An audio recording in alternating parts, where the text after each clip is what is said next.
ladies and gentlemen. Ooh, baby, baby, baby, baby. Yes, you joined the right stream, the electric guitar stream, the guitar angle. Oh, baby, baby.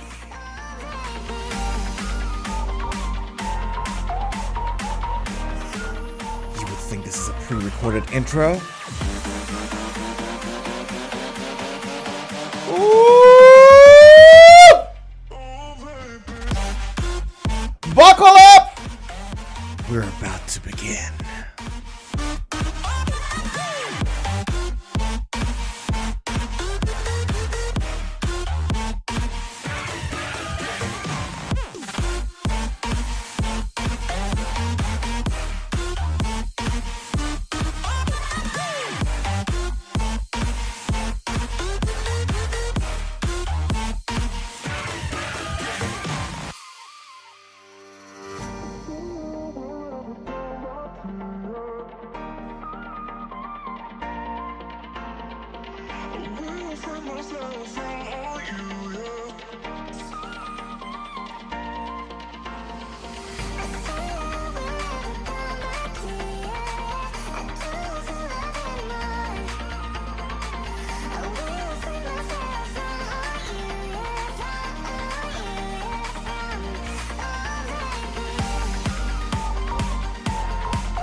Everything that brought me alive. Though we're all like monsters, playing with the monsters. They brought me alive, but got no alibi. It's a lover's fight without an alibi.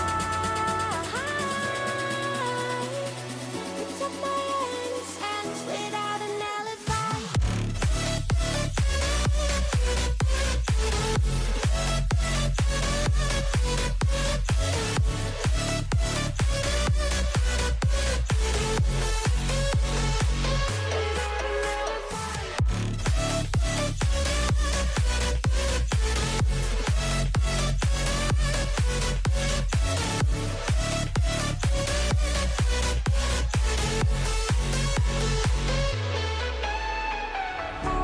Smoking gun, you got me on the wrong. We know that will come. We're out up till dawn, but how can I hide you without an alibi? It's a lover's fight without an alibi. Took my innocence. I can't wait no longer.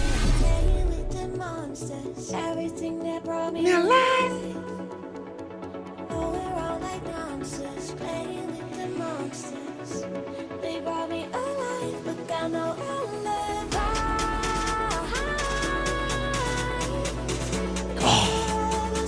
Baby, baby, baby. Woo!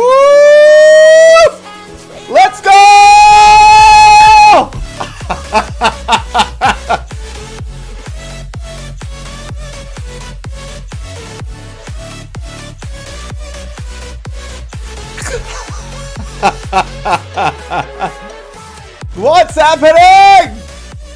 What's happening? How are we? Happy Saturday. Happy Sunday. I don't know where you are, but be happy. Oh, my Lord.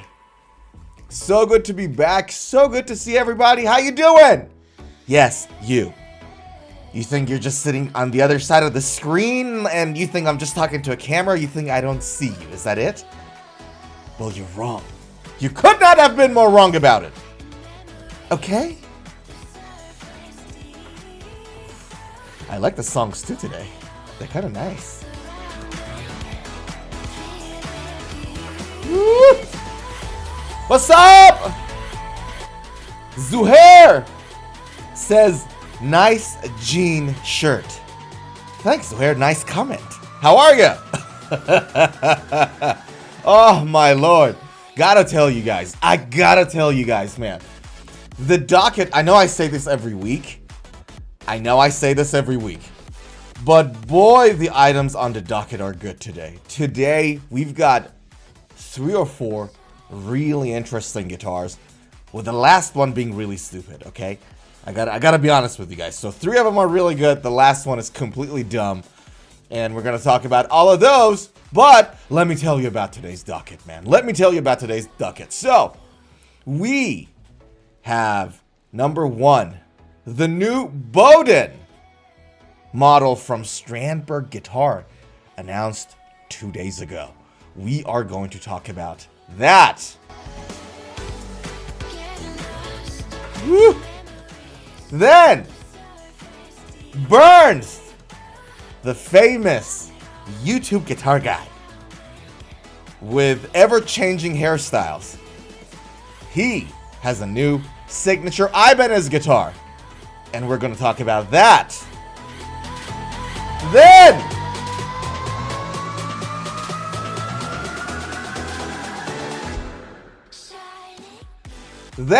PRS came with this new interesting guitar.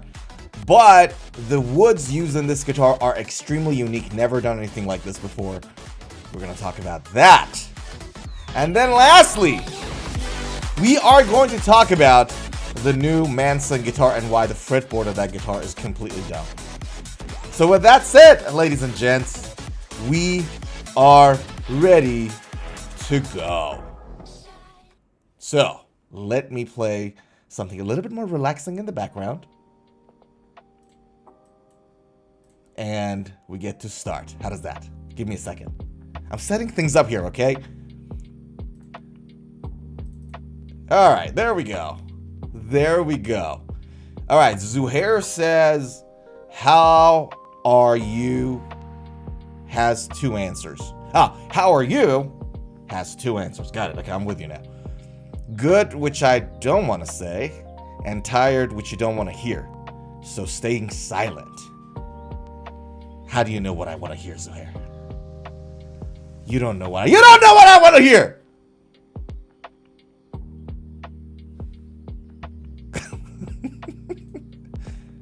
You know what? You know what, Zuhair? I want the truth. I want the truth! And then you have to say, you can't handle the truth! That's how it works, the conversation, okay? I'm not sure if you've seen that movie with the Hollywood guy on drugs. I don't know what his name is. You can't handle the truth! The lightning is a little too romantic. Give me a second. Hold on. Let me change the lightning here. Okay, make it a little less romantic. Hold on. Hold on. I'm right there with you. That's kind of a little better. There we go. No, a little worse now. I don't know why I'm so yellow in this, but we'll figure it out a little later. For now, take me with orange and yellow. Zuhair says, the truth is I am excited for life changes I am making. I like it. I like it. Yes. Good. It's really good. It's hard to make changes in life. It really is. I remember I was dating this girl back in the day. And one day we were at a guitar store because I wanted to buy a new electric guitar. And she touched a classical guitar. Could you believe it? She just touched it. She was like, we were walking around. She went just like that to touch it. Because she's not a guitar player. She wasn't a guitar player at the time, at least. And we had to break up. That was it. I couldn't believe it. I was just like, felt violated outside in the middle of the guitar store. And we had to separate. I had to break it up, really. And she was like, what are you talking about? I just touched it. I'm like, not on my watch. Over my dead body. Somebody makes any connection to a classical guitar. And that was the big life change that I had to go through, unfortunately. It was inevitable. And I don't know what your life changes are. I just sure hope that they're as serious as mine. But I'm glad you're doing well, dude. Tired means you're working hard. And hard work is good. It's very true. So keep at it, my guy. Keep at it. We like it. We like it. Change is hard. That's for sure. And with that said, let us talk. Why am I so orange in this camera? Like, what is going on here? Hold on a second, guys. I'm usually less orange. Ah, there we go. That's a little better. I'm a little less orange now. So that's good. All right. Let us talk about our first item on the docket, shall we? Check this out. Okay. Now, you guys know Strandberg guitars.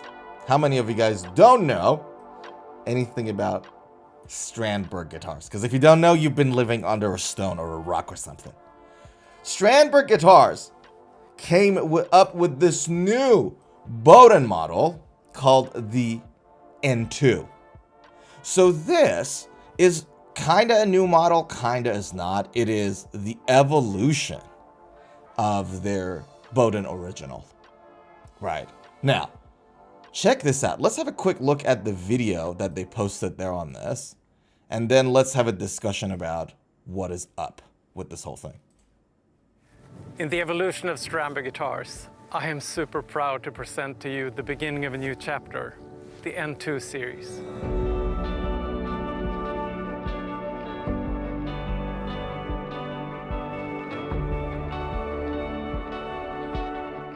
A Strandberg guitar represents our vision of what a modern guitar can be. And as such, it can't be static, but it continues to evolve. The N2 series builds on now over a decade of experience of working with incredible players all over the world. Okay, talk about the guitar now. In the evolution. That'll be nice. What we did with the N2 series, in dialogue with a lot of our players, was to look at how we could really enhance the playing experience. As much as we love carbon fiber, it is not very sustainable and it's hard to recycle. So we began by replacing the carbon fiber with titanium rods inside the neck. Keep in mind what he just said. So titanium rods instead of carbon rods for reinforcement. We're going to talk about this. Not only is this more sustainable because titanium is expensive enough to recycle, but it actually makes playing even better. The neck just resonates in a different way than any of our previous guitars, and we think it's a positive direction.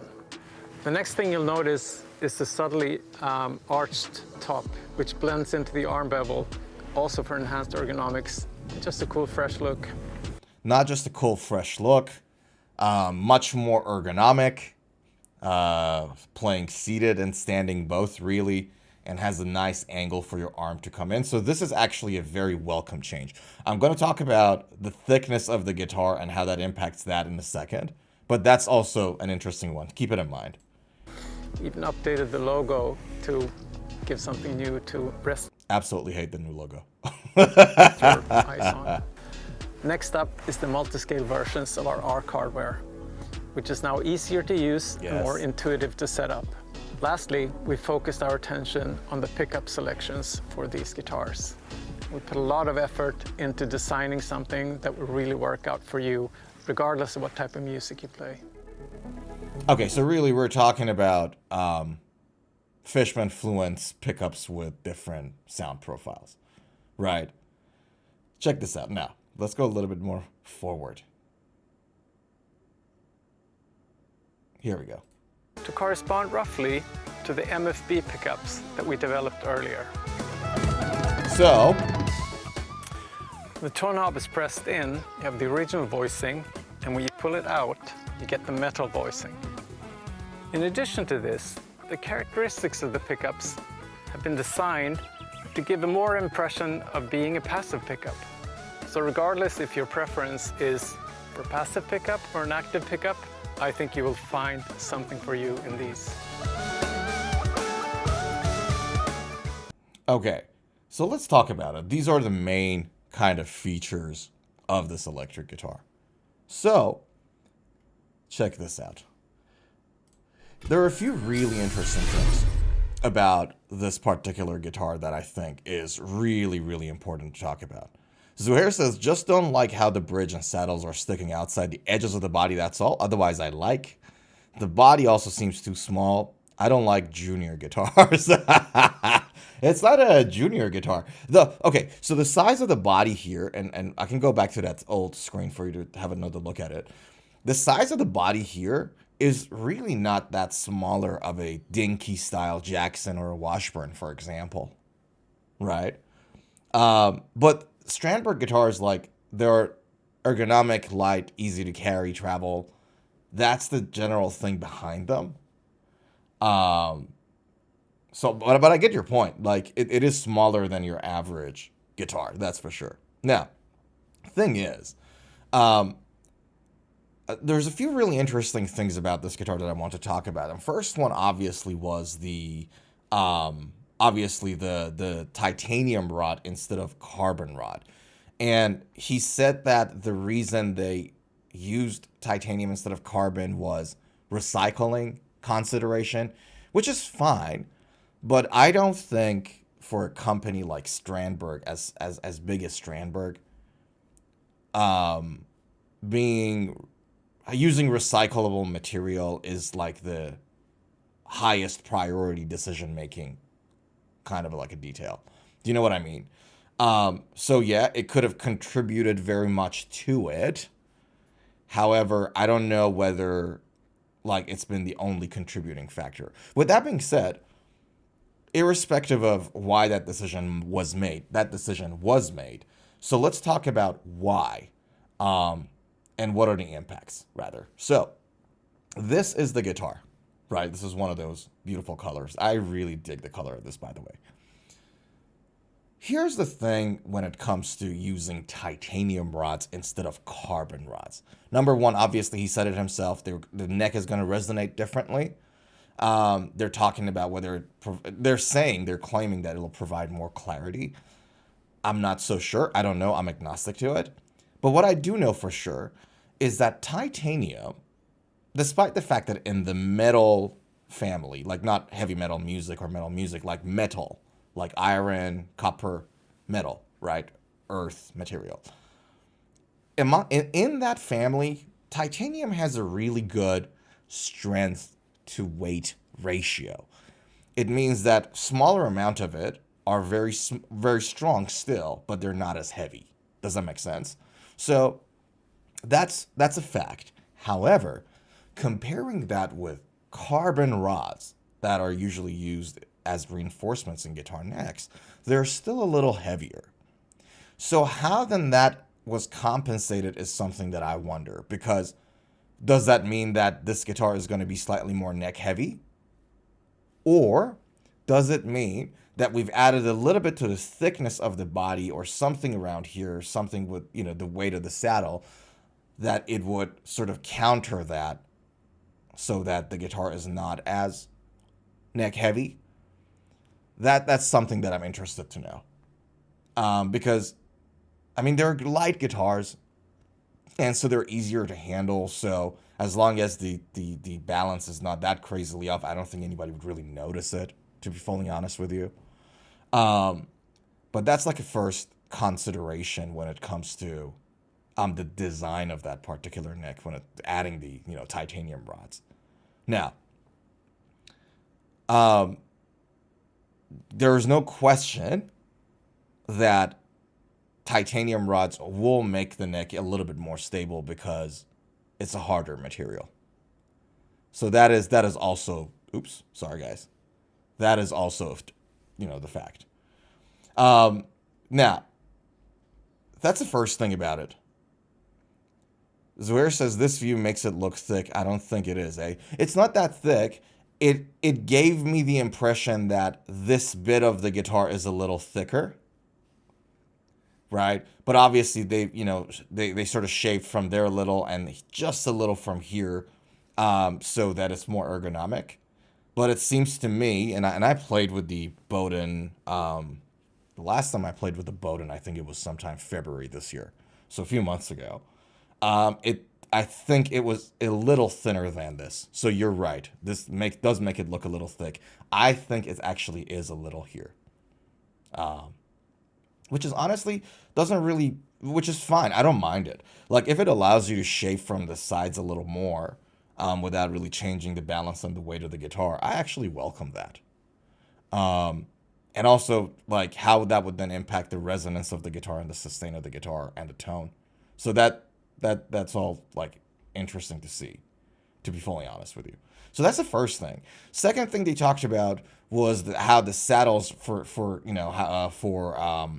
fretboards are now adjusted to sort of reflect that distance and that change a little better. Again, a welcome change. They talked about their new pickups, so they're partnering up with Fishman Fluence a lot more. In fact, if you have a look here, these Fishman Fluence pickup have that Strandberg star at the very end of them, because you know how Fishman has that diagonal line going on for it. So they actually partnered up there. And when he talks about, push and pull knob there, that's going to change the voicing. It's not like a single coil humbucker kind of a change. It changes the voicing because Fishman Fluence pickup don't operate the same way as your classic Seymour Duncans, for example. So that's the next thing that was really interesting about these guitars. Also, notice the change in headstock. I think they finally introduced a little bit of a thickness up there that I talked about for a long time. If you guys recall, I always said we might need a little bit more girth here to make it a little bit more easier to sort of hang.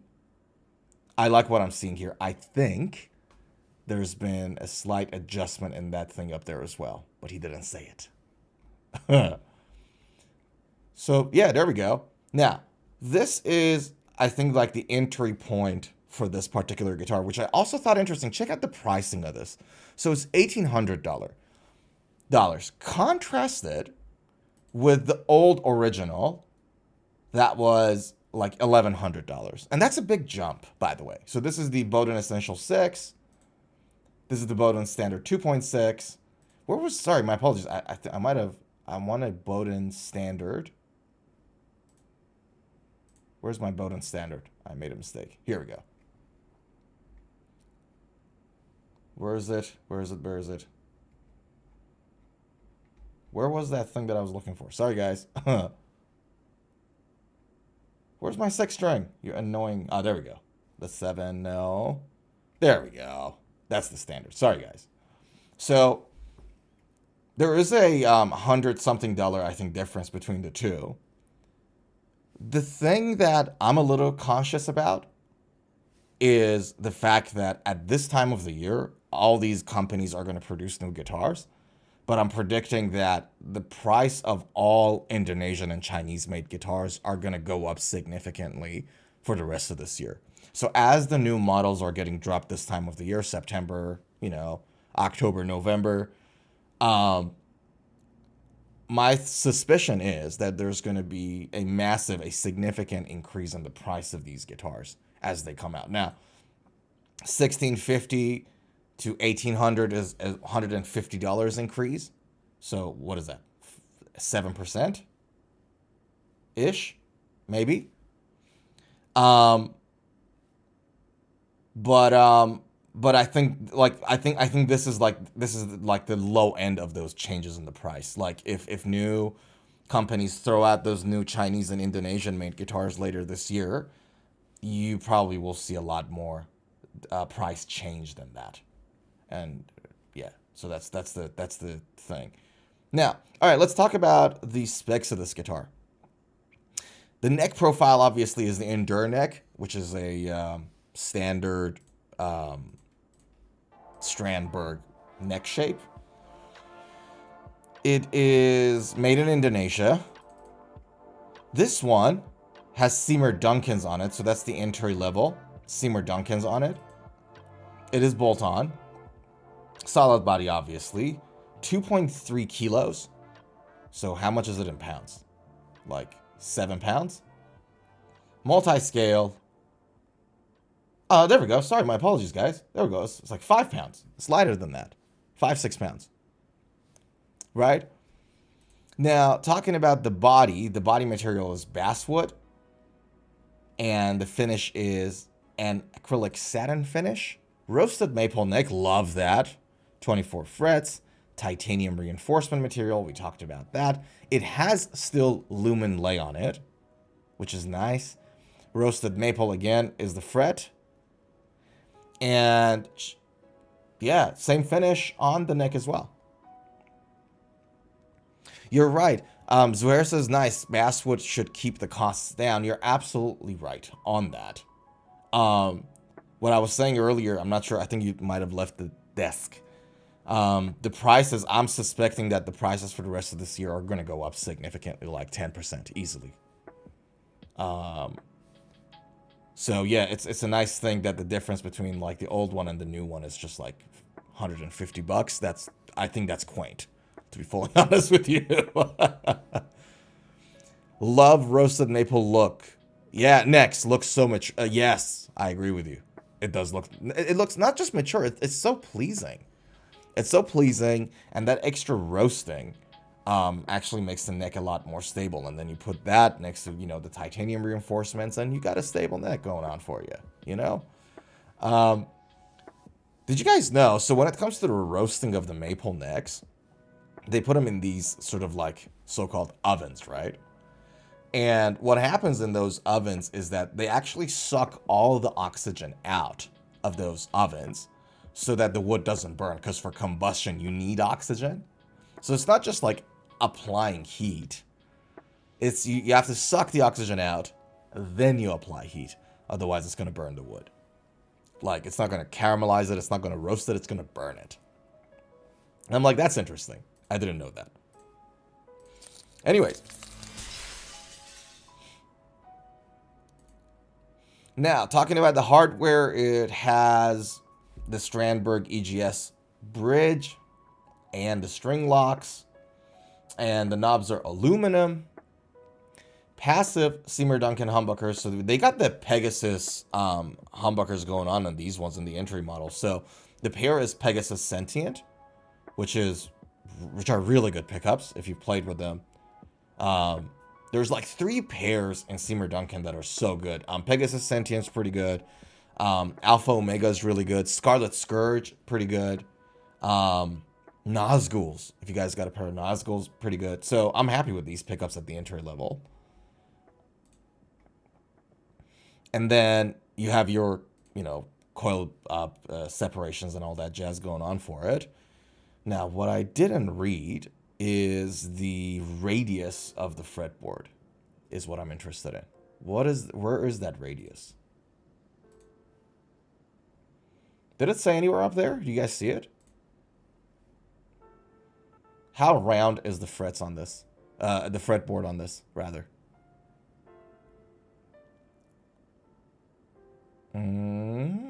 Neck thickness, pretty thin. It doesn't say. Let me do a Control F.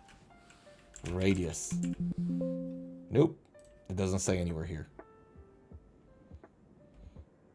I would expect something really flat. So like 16 inches, maybe 14 inches, 20. 20 would be a... Oh, there we go. No, 20 inches. There we go. I told you. It's going to be flat. 20-inch fretboard radius. And then 25 to 25 and a half scale length on either side. So there you have it, folks. What are your thoughts? So I'm actually really interested to see how that titanium is going to play out. Because the weight of it, the resonance of it, how all of that's going to play out is really interesting. Yeah. Would I go for the one with Fishman pickups as like versus Seymour Duncan's? I don't know. I have an LTD at home that has Fishman fluences in it, Fishman modern fluence. I don't know whether I would take it over Seymour Duncan's, to be fully honest with you. I still find Seymour Duncan's that I played with more alive and more honest when it comes to representing how you play. I still find Seymour Duncan's a little better.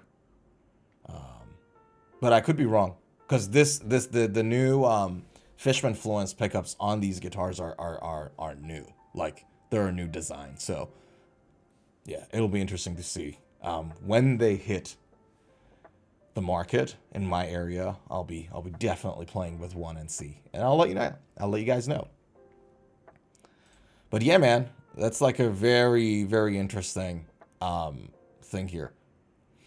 I don't know. Thing is, when it comes to these new design changes, you know, obviously it's really complicated. It's not something that you would just like, oh, you know what, we're gonna change carbon to titanium, haha, hee, good to go. No, but like the impact of that is always going to be more than just like one little thing when it comes to the guitar. So unless you actually play it, you won't be able to really dig deep into it. So I'd be interested to see how that goes. Any thoughts, you guys? YouTube, Twitch, what are your thoughts on the Strandberg? Any fans? Do you like it? You don't like it? Yeah. I'd be keen to try it. I'd be keen to try it out, that's for sure. Now, I'll tell you guys one thing. I talked about, in the middle of, talking about the Strandberg, I posted a video yesterday. I'm not sure if you guys saw it, but if you haven't checked it out, check it out. So I talk about how I predict the guitar prices rising between 5% to 25% for the rest of this year. And I talked about the strategies that people use, the companies, not people, rather, companies use to increase the prices a little higher. This is the video. It's called Your New Guitar is About to Cost Way More. This goes about 8 minutes. Check it out. Is that globally? Yes, it is globally. Yes and no. Unless you buy like the guitar from the source country, then that's a little different. Because you have like your normal inflationary pressures. The wars that are going on around the world are still keeping the cost of fuel high. So logistics globally are still impacted, right? But then also you go back to the US market, you got the tariffs going on. And those tariffs and that uncertainty in the market is adding to the cost pressures in a variety of different ways. And I briefly talked about it in that video. Cost of loaning, cost of credit is higher, with uncertainty being more, for example, higher, because there's on and off thing going on with the whole reset of that financial engagement between the United States and the world, right? And then also then consider the impact of that on the relationship between the US dollar and euro, for example, or any other currency that, is one way or the other, linked with you, because the United States dollars is like the currency, right? That's the reference currency. Everybody comes to it one way or the other. So yes, there will be impact, I think, globally, but a little less. But just directly talking about the US market, the impact's going to be a lot more, right? And the likes of Sweetwater, Guitar Center, or other retailers are not actually hiding it. If you check out their reports online, and I provide like a brief evidence in that video, yeah, it's pretty interesting. It's getting interesting. I'll put the link in the chat for everybody who wants to see it. Give me a second.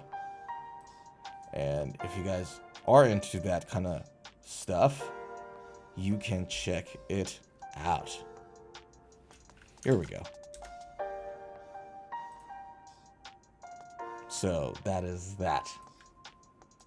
And I'll put it on Twitch, so now the Twitch guys can have it. All right. It's depressing, I gotta tell you what. But here's what you do about it, right? Like, and I talk about it in that video too. We can have a chat about it here. I'll ask you guys, what is your strategy when it comes to cost saving in buying guitars? How do you save costs when it comes to buying guitars? Because, like, it's not just going around just to the guitar store and whatever they say you pay, especially for more expensive guitars, right? Because otherwise that price is just going to keep going up.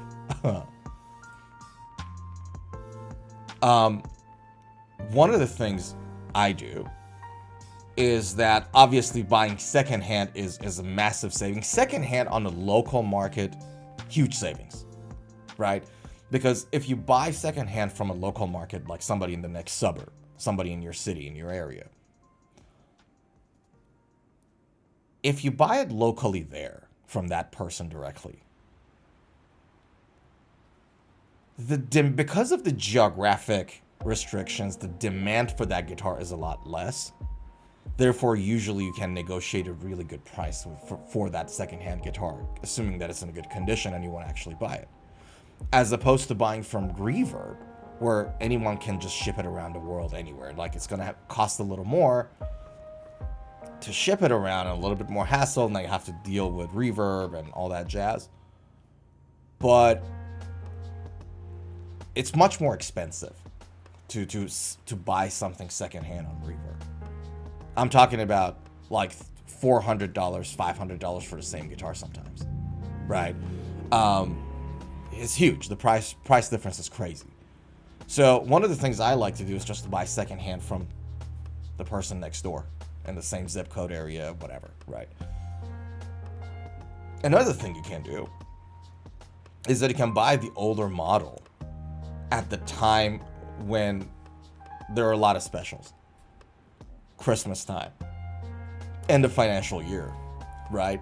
So for example, talking about the same Strandberg stuff, if anybody wanted Strandbergs, right, and you wanted a Bowden, and you're not too fussed about, like for example, this guitar, right? The pickups are Seymour Duncan, Sentient, and forgot the name of the damn thing, and I like the pickup too. Pegasus, there we go. I'm thinking horse. Right? Seymour Duncan, Pegasus, and Sentient. So you can buy that pickup from wherever if your current guitar doesn't have it or whatever not. But if they sell this for $1,800, can you buy the old one, the same original standard model, the version 1? Can you buy this guitar for, let's just say, $1,350? Do you know what I mean? When it's special during Christmas or end of financial year. So one of the things I like to do, if I'm not too fussed about a new guitar, but I like the neck, the body shape, the design, like that's the thing that really attracts me. And let's be honest, I love the looks of this guitar a lot better than this right now. Like when I look at it, I'm digging the look of this right now, right? You can buy that older version brand new firsthand a lot cheaper when the second model comes out and some specials happening. Yeah, so there we go. So yeah, there are strategies, but yeah, you guys check that video out. I find these things really interesting, like how guitar and the guitar market works. And one of the reasons I find it really interesting, because you know how everybody says purchasing is like an emotional thing. And it really is, but guitar players or anybody that is a little artsy type, and artsy type is like a spectrum, right? You have really artsy people, and then you have like people that have some elements of artsiness in them, right? It's so emotional, that market, that nothing makes sense to it. And then when you can find like little things that make sense, it's really exciting for me.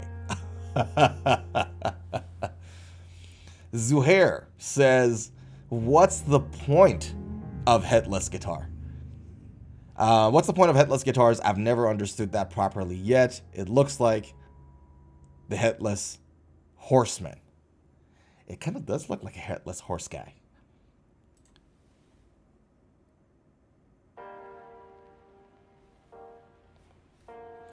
It looks like the headless horse guy. How does that sound?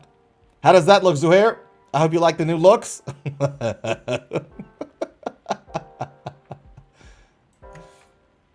What's the point of headless guitar?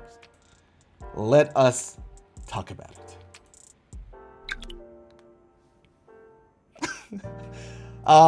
Look. Where's my head? Look, the thing is, with headless guitars, I'm gonna give you the shitty answer first. The point with the headless guitar is that it's like the point with any other guitar. It's just an instrument of its own. So I think that would probably be the way to go about it. But the thing about headless guitars, the advantages that they have comparing to other guitars, is the fact that number one, it's more ergonomic, it's lighter, and so if you want to play for longer hours, it has less of a strain on your body. Just from the virtue of being a little lighter. Right? That's the first thing about it. Second thing is that it's easier to travel and easier to gig. Right? So everybody who's ever gone on a stage as an amateur or as like a semi-pro in a smaller venue, or even pro in smaller venues, because like I remember, man, 2 weeks ago I went to watch Uada. They're on tour right now, and Uada is those guys are really good players. They're really good musicians too. Like they play in Wacken, like in Download Festival. Like they play massive festivals, but they're playing in a really small venue, right? So if you play in a small venue, pointy guitars, V-shaped electric guitars, and all that jazz, like those guitars are a lot more likely to hit around, like the tip of them, hitting your bandmate, hitting the drums, hitting the walls. Do you know what I mean? And so you don't have that issue with headless guitars, like the guitar that is designed like this. It's easier to carry around. You can just put it on, you're good to go. You know, put it in its gig bag and put it inside a car, put it on inside a plane. You can literally put it in the plane in the luggage compartment above your head. So in that sense, they're easier to carry around too. As far as like the tuning stability and all that jazz, like when it comes to like, you know, how you actually tune the guitar and all that, here's my point. A good guitar, irrespective of being headless or headly, should stay in tune and be stable. So if it's not the fact that it's headless or headly, it's just the fact that it's a crappy guitar. Do you know what I mean? How the F do you tune it? Could a headless guitar be non-locking? Yeah. Oh no, you can tune that. So don't look at, yeah, the nut at the top is always going to be locking, but the tuning happens down here. So you see those little pegs there? I'll see if I can make it bigger for you. Here you go.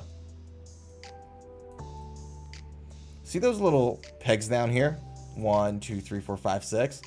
You literally twist them left to right or right to left. And what that does, it increases the distance between, like it increases the string tension rather, right?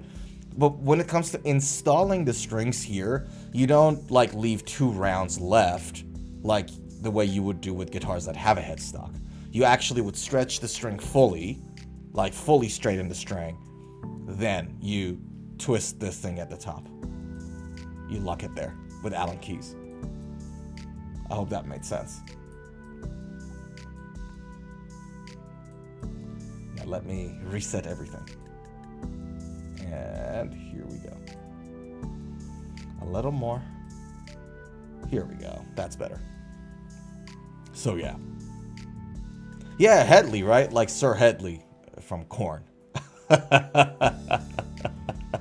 His signature Ibanez guitar is called Sir Headley, by the way.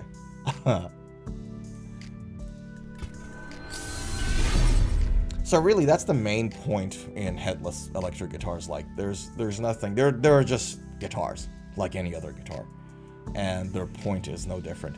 But dare I say, though, talking about points, they're usually less pointy, at least in the headstock. So they don't have a point you could argue. No pun intended.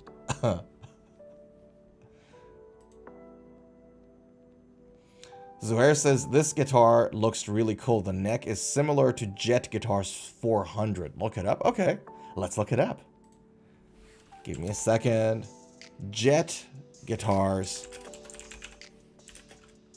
400. Okay, so 400 is series. Which 400 are we talking about, my guy? Because there's like 400 series. But is there like a headless 400? NEJS 400. Okay. Alright, let's go with this one.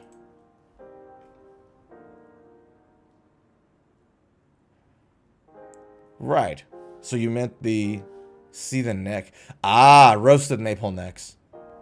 I'm with you now. Yeah, okay, Canadian roasted maple. Look at that. Well, there you go. Yeah, they do have roasted maple necks. This one is more of a traditional Strat design, though. Like, not just from the shape of the guitar and the headstock and all that jazz, but just looking at the radius of it. Number of frets. Basswood body. So, yeah, interestingly enough, the body and the neck are made of exactly the same pieces of wood. And it's like 240 euros, like $250. Which is really affordable. Do I have a favorite cheap guitar brand? I don't have a favorite cheap guitar brand per se. Because the thing is, like, there's like a lot of... Here's how I look at it. Okay, I'll give you a short answer. So, yeah, so the ones that I'm currently looking at are artist guitars. Artist guitars are pretty interesting. So they're like Telecasters are around $350 or something. So that's interesting. There's this brand called Moore. Every guitar they've got is made in China, but they have this one headless guitar that I found really interesting. So that was like really good. What I look for in guitars when I buy them is not just so much the price, because price always obviously is important. But for those who don't know guitars, price is like the only thing they think about. Right? Is it like less than $300? Good, we're okay. So, and that's fine if that's the outlook some people have. But what makes it a lot more interesting of a search for me is the bang that you get for your buck, right? How good the guitar actually is. And you can find really good guitars less than $400. Really, really good stuff, right? And so you have to find those brands that are willing to sell the guitar at almost no margin so they can break in and steal some customers from other guitar brands. Do you know what I mean? And if you can find those companies at the right time, you'll get a really good deal. And that search to me is a lot more interesting than just looking at the price tag, right? I'll give you, so that's that, but I'll give you, like, these are the couple of artist guitars. This company, and I think, I may be wrong, I know they have a presence in America, but it's an Australian company. So if I check this out, hold on. This guitar, if I want to buy a Telecaster, so it's $470 Australian dollars. So that's about 320 US dollars, I think. 330. So it's around 350 bucks, a little less, right? It's a relic Telecaster with hand wound pickups, single coils. And if I want to buy a guitar, any guitar that is less than like 350, I would buy this guitar. This guitar is insane.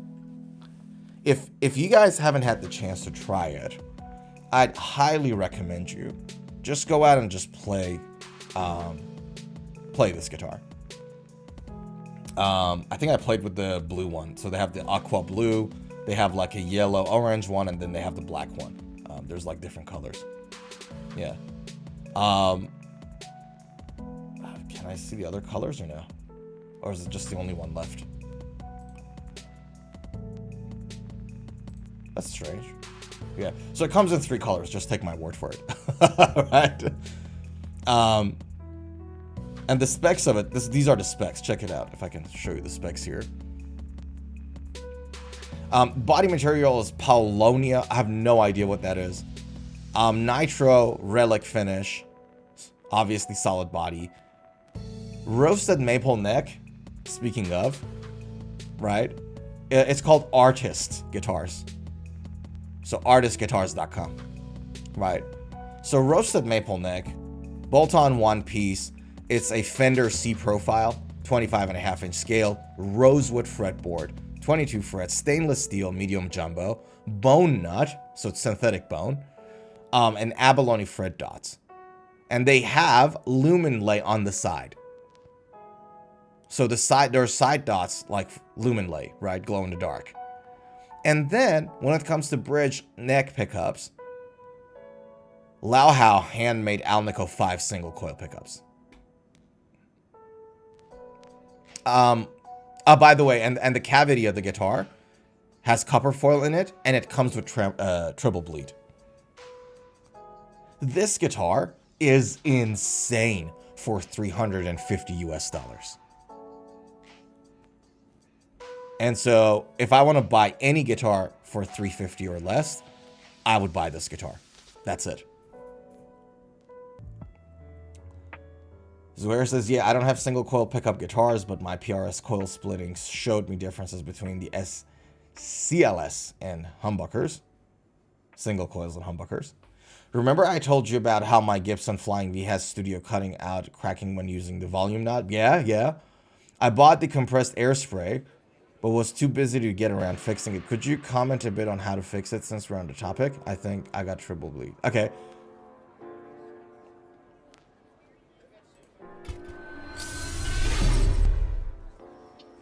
Did you get compressed air spray? Alright, give me a second. Let me show you something. Hold on. Give me 1 segundo. If I can find that canned spray, I'll show it to you.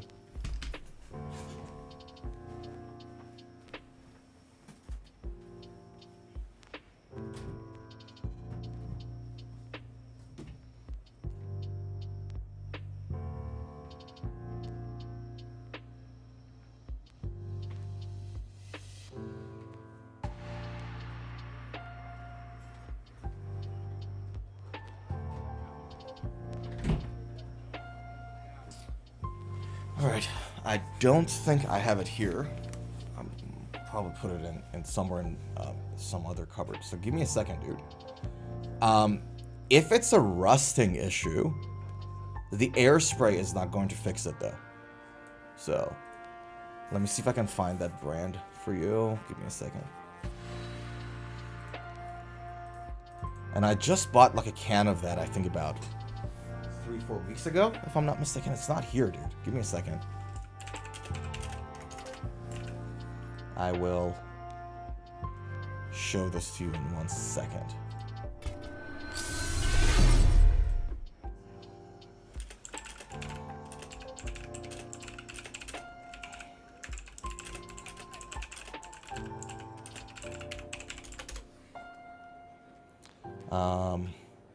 It wasn't WD-40, it was Doxit. There we go. It was Deoxit. Yes, found it. So you don't want a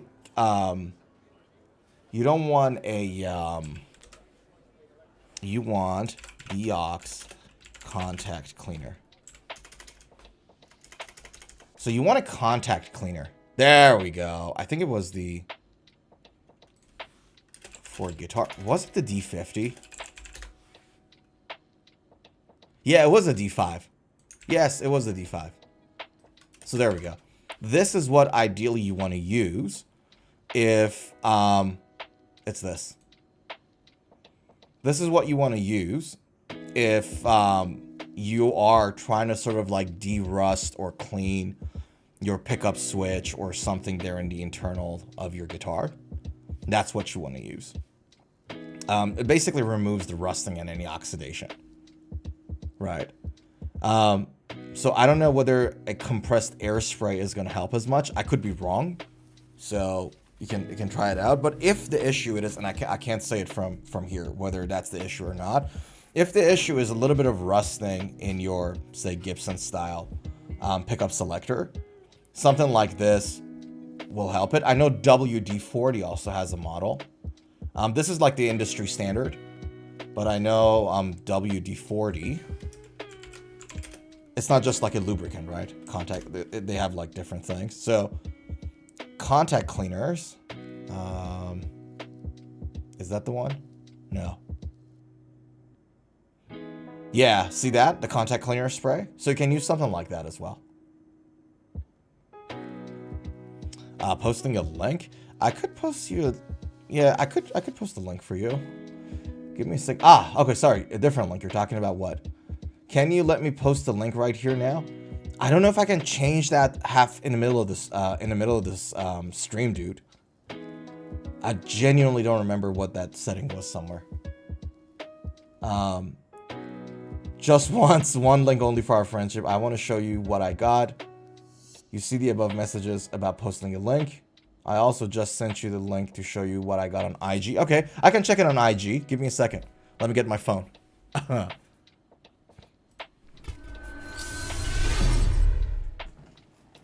Instagram I can do because I don't know. I don't have to look for settings on YouTube.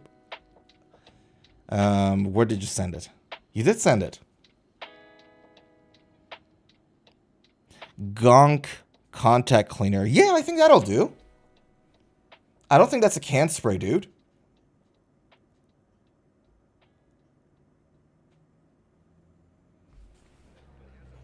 Quick drying, high dielectric strength, safe on plastic, no residue.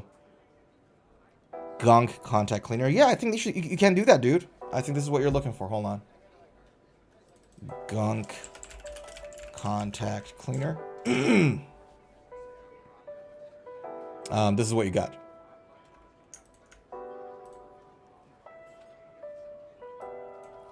Is that right? That's the same one on the photo, I think. Oops, I'm not even sharing my screen. Sorry.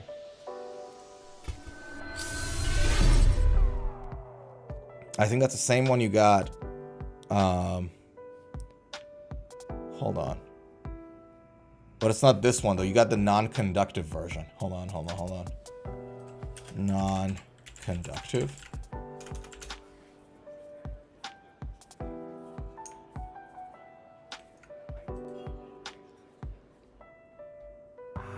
Yeah, no, that's the same one.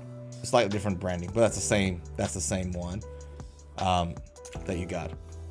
I have a feeling. Yeah, okay. Clean alternators, clean contact relays. Yeah, I think it'll work for you, dude.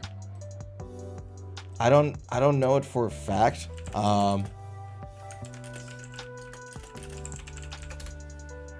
But I'm almost certain that it'll work for you, yes. Now, one thing to keep in mind though, and again, I don't know much about this particular brand, is that if it's for like dissolving like motor stuff, like big factory motor stuff, right?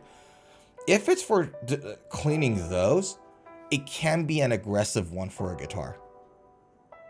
Do you know what I mean? And so that's like one consideration. So if you want to use it really like little by little and see how that goes. So what I would do, I would get just a tiny bit on that pickup selector and then move the selector, like switch it like 50 times like this. So you either open the cavity and then open the cavity, bring that thing out, or you can even, some people just directly do it in the thing. I don't like it. Apply it on the switch, and then play with your pickup selector like 60, 50 times, like a lot. A lot of movement, and then see the outcome. If it works, you're good. So use it little by little, because it's designed for bigger stuff, bigger machines from the looks of it. It can be really strong. So just be mindful of that. The second consideration with big motor stuff like this is that, now this one is not, so the label on it, it says it's easy on plastic, which is good. But there are some that are not so easy on plastic, and that can impact the wiring of your guitar. If you have, for example, any plastic covers and things of that nature, that's going to impact it, but this one says it doesn't. So that, I think, will do the job. Yeah, but if I were you, I would use this very sparingly, like little by little, just tiny, tiny little amounts, because it could be too strong. It's for industrial stuff. Yeah.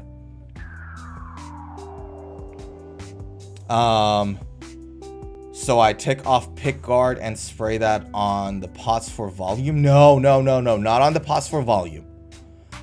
Do it on your pickup selector first. Look, so when it comes to like figuring out what is wrong with your guitar, think of it like a circuit, right? It's an electric circuit. It has a beginning, a middle, and an end, and in the middle it has a whole bunch of parts. You first want to identify where the issue is, right? So what I like to do when I'm trying to figure out what's wrong with the guitar, I try a couple of different cables if you have at home, just to see if the cable's faulty. I would, for example, try and see whether one pickup is impacted more than the other, or whether they're both impacted, things of that nature.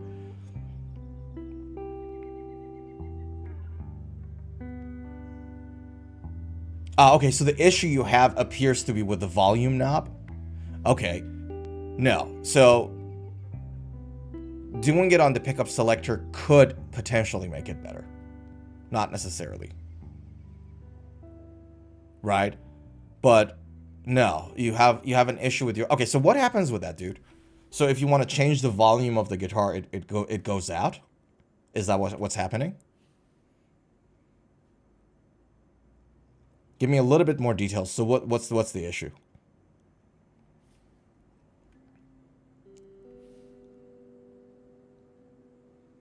Audio crackles, burr, and then sometimes cuts out. Okay, if it could be your selector, right? But it could be not. You have to figure that out. Most likely, it's either, my guess is, and I could be wrong, it's either having to do with your pickup selector, or the soldering joint in your guitar circuit somewhere has gone a little cold. So what I would do, see if I can isolate the issue. So play around with your guitar, see if you can isolate where the issue is.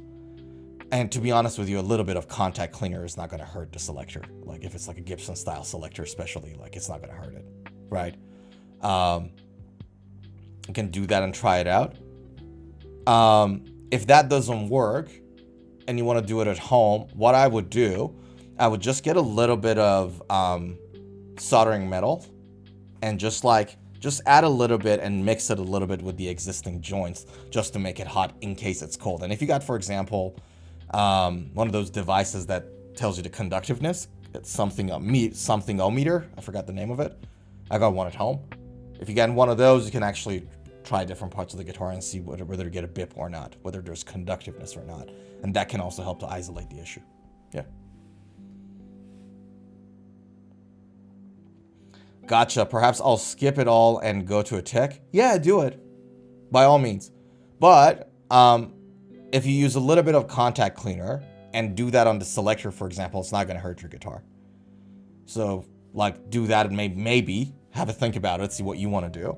But if it was me, what I would have done is maybe just try a little bit of that and see if that'll fix the issue a little bit, as opposed to taking it to a tech and spending $100-200. But it's up to you, dude. If you're not feeling comfortable, tech is the way to go, 100%. Yeah. So there we go. And that was our first item on the docket. How does that sound? Shall we go to the second item on our very lovely docket? Let's do this. Let's do this. All right. You guys know Bernth? Anybody knows Bernth? Bernth. Bernth is an Austrian guy who is very good at playing the guitar. And he came out with this new, well, not he, really. Ibanez and him together. They came out with this new electric guitar that is interesting, dare I say. But if you guys don't know Bernth, this is Bernth, and he's ginormous on YouTube. It's this guy. These are all old photos. There we go. That's like a new photo of Bernth, right? It's him, and he's a really competent guitar player. No question about it. What I don't understand about him is his choice of hairstyle. Okay? I don't get that about him. Like, his hairstyle is really interesting. Because it's like half white and half black. See that? It's like half black and half white. And I thought, you know what? That's a really interesting choice of, you know, hair. And I was like, oh, where else have I, have seen that kind of hairstyle? Cruella! And that Dalmatian cartoon. Have you guys seen the Dalmatians? Little Duggies. And then there's this evil character, Cruella. And she likes, I don't know why, for some random reason, she decided to steal somebody else's dog or dogs. And that reminded me of her, like his hairstyle. No, have a look. Bernth, Cruella. Look one more time. Bernth. See that? And then it's the same, right? It's the same hairstyle. So I'm like, really competent guy, very competent, really good at playing the guitar. I don't know why he went with the Cruella hairstyle. Like, at first in my mind, I was thinking maybe Miss Beetlejuice. But then I realized, no. Miss Beetlejuice, no. Cruella is the way. Zuhair says, only Two-Face comes to mind for me from Batman. Ah, right. Harvey. Perhaps he's a fan of Cruella. Yes. Yeah, it might be inspired by Cruella. So, yeah, anyways. I was like, I know where I've seen that hairstyle before. Like 20 years ago when I was a kid. That Dalmatian cartoon. Anyways, so Bernth and Ibanez came up with a new signature guitar for Bernth. And that only makes sense because he has a ginormous following on YouTube for his guitar stuff. And what's really interesting about Bernth is that he is not only big on YouTube, he's actually a session musician. He's a touring musician now. They'll I think be in Australia in a month or so, if I'm not wrong. So they're touring right now. Him and a couple other bass guys. Anyways, let's check out the guitar together. Let's hear how it sounds like. And then we will have a chat about the specs.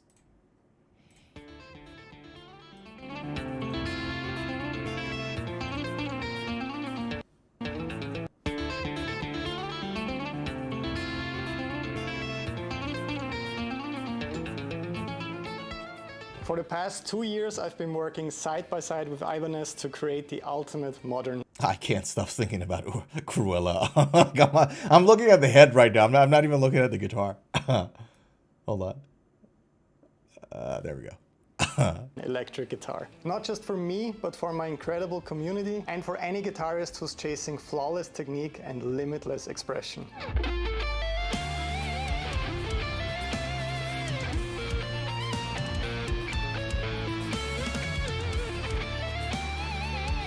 I can't help but to think how much his more recent music was impacted by what Tim Henson does. and the Polyphia guys do. He really picked up on that. Even the finger tattoos, I don't know, like, that's what the Tim and the other guy, I forgot the other guitarist's name. I'm not good with names. Like, that's their tattoos. He kind of went with that. Like, he is really picking up on what Tim is doing. Like, he's doing what, what's that UFC fighter's, Topuria? Yeah. Topuria. He is doing to Tim Henson what Ilya Topuria is doing to Conor McGregor.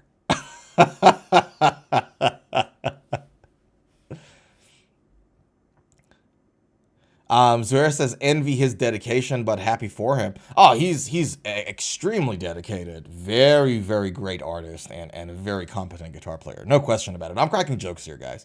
I have nothing but respect for the guy. But yeah. Tim Henson tattoos and Cruella hairstyle.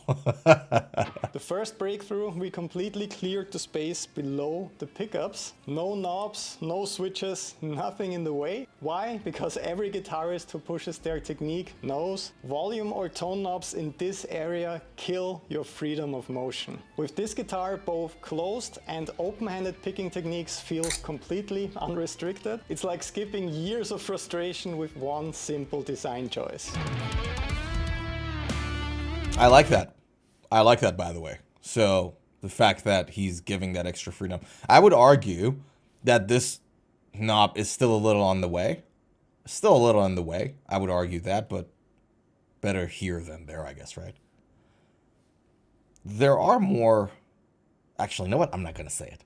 Let's move to the next bit. Zorair says, perfect. Fender, many people don't like how close the knobs are to the bridge pickup. Oh, no question about it. Over the years, I also tested hundreds of different necks, and I listened closely to the feedback of my YouTube and Patreon community to find the absolute perfect shape and radius. This oval C roasted maple neck is the result. A neck that supports, I don't like this, by the way, what he just said. So he just said that the selection of the neck of this guitar was based on the feedback that he got from the community.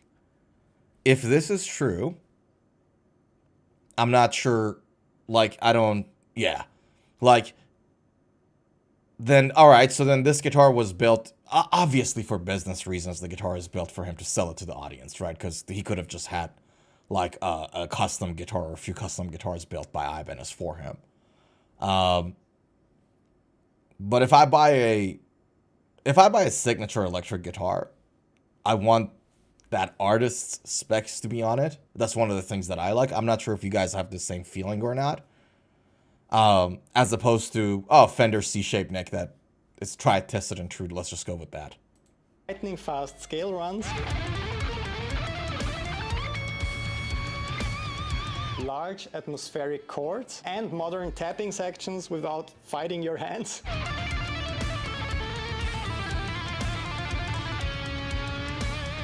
It feels when it comes to distorted playing.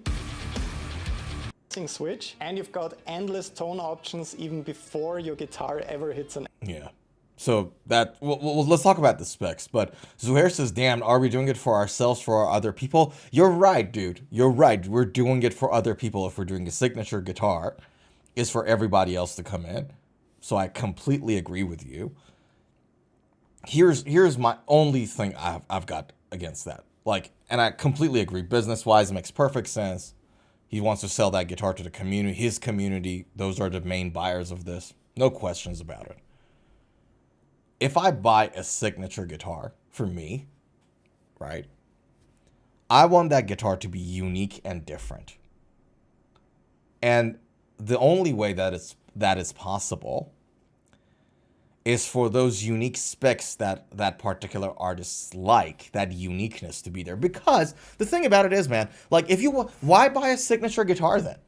Do you know what I mean? Like, if you go to a store and the standard issued guitars have the same C-shaped neck profile, and then all the signature stuff have the exact C-shaped neck profile, what are your options? Do you know what I'm talking about? Like, you know what I mean? It's like, you're right. Try, tested, and true, like, is the safest way to go if you're trying to sell in bulk.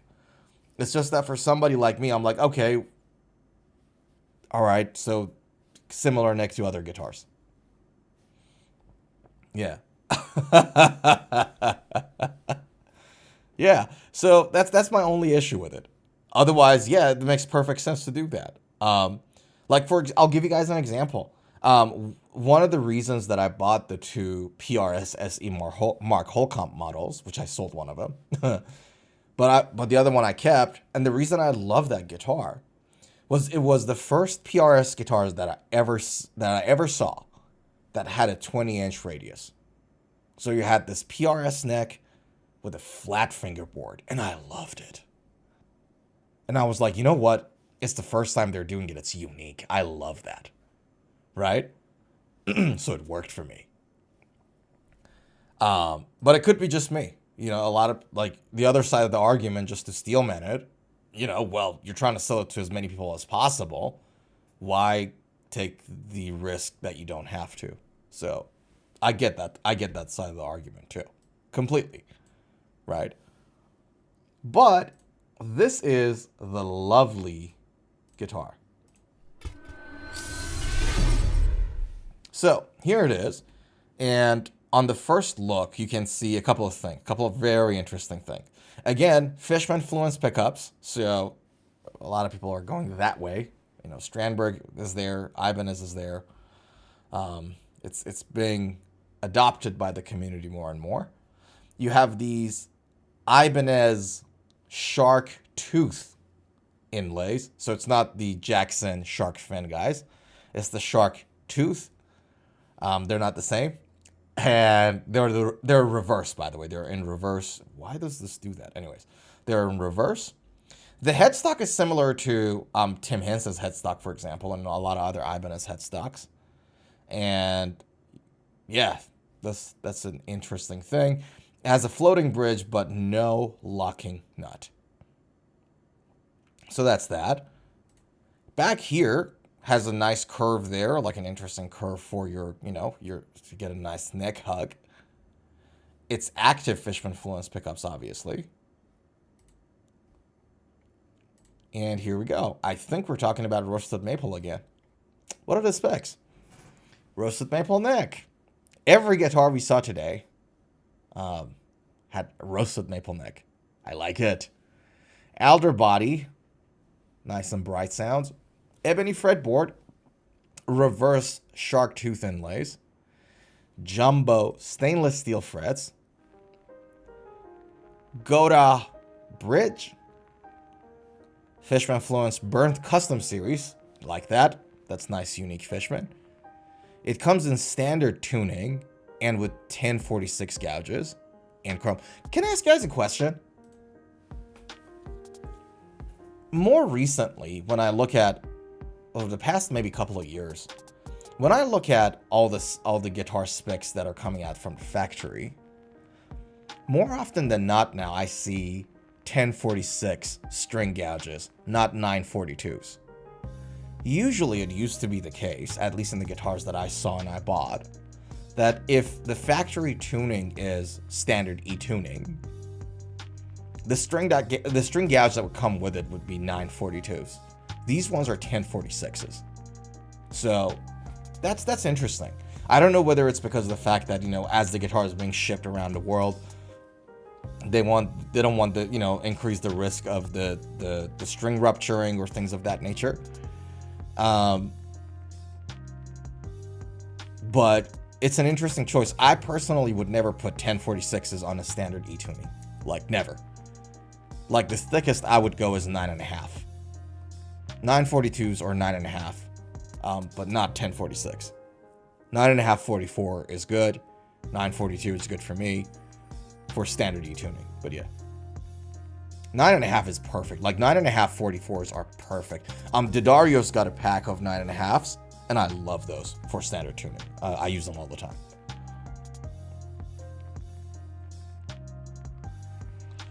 Yeah. Interesting, huh? Now, you have a 305 millimeter radius. How much is that in inches? I need to know. Radius in inches. How much is that?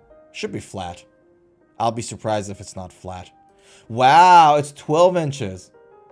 Okay. Confirmed? Yeah, confirmed 12 inches. Wow, I was not expecting that. Okay. That's a 12-inch radius. That's rounder than I thought it would be. Because Bernth is a shredder. Bernth is not a rhythm player or anything of that nature. So I thought a flatter fretboard would be the way to go. They really are trying to mass produce it for the crowd, aren't they?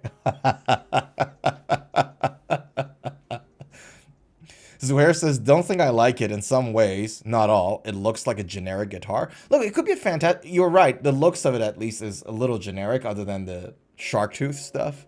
But it could be a fantastic guitar for somebody. Like, you know, it's not a bad guitar at all. I don't have anything against it. But yeah, I hear where you're coming from. I have a little bit of that same feeling, too. And I like Bernth. You know, I like the guy. In some ways, some generic guitars are better. Yeah, I get it. You're right. Now, this is where I think Fishman Fluence really wins. With the voicings.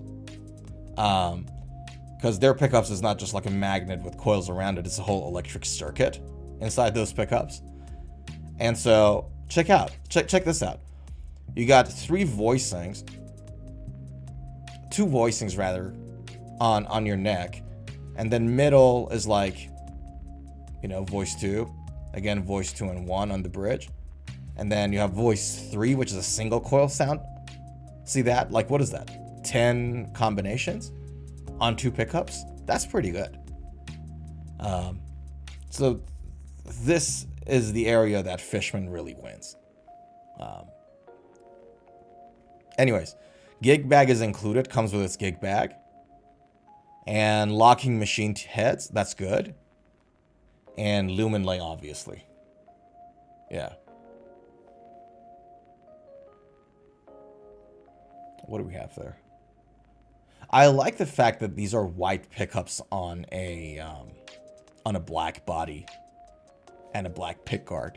I like that. And it has the Bernth logo on it. Oh, look at that.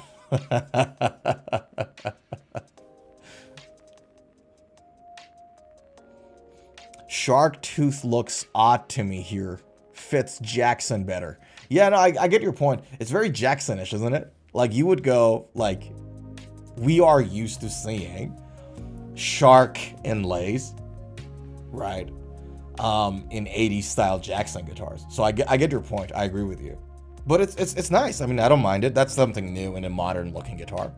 I would have liked this guitar a lot better if it didn't have the pickguard. If it was just like matte black on the body, that would look really slick. I would have loved it. The look of that. But yeah. Very interesting guitar. Definitely spec'd out for the mass populace. So that's interesting. I'm not sure if mass populace is the word, but you guys get the point. You get the point. Let me have a sip. Guys, happy Saturday night. Cheers to you guys for hanging out here with me tonight. I appreciate it. And this is not alcoholic. This is green tea, by the way.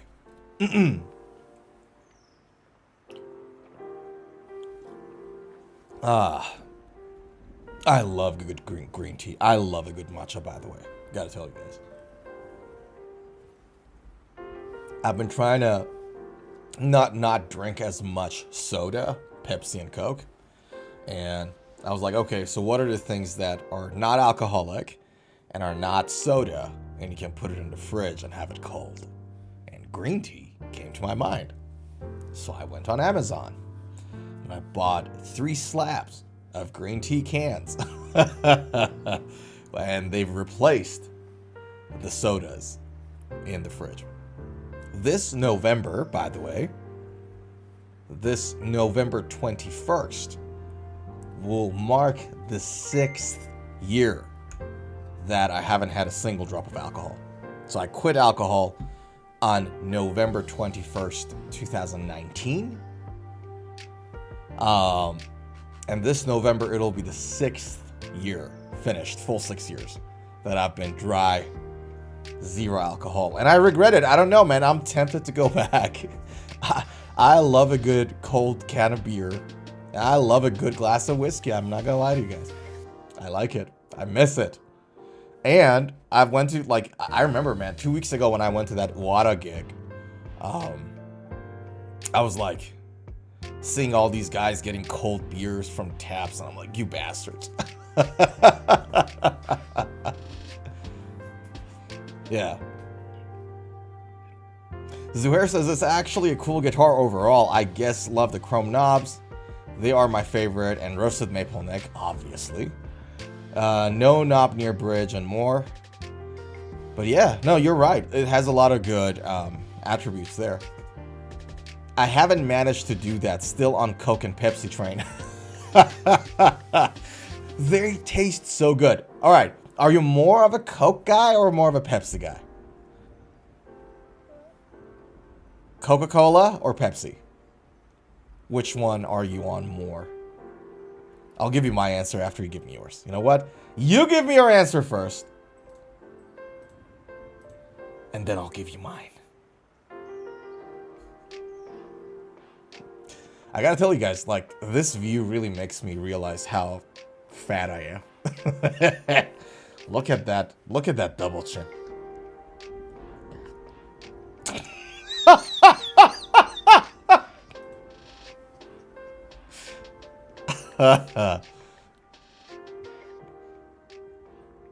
Zuhair says, good, I hear alcohol can make you fat.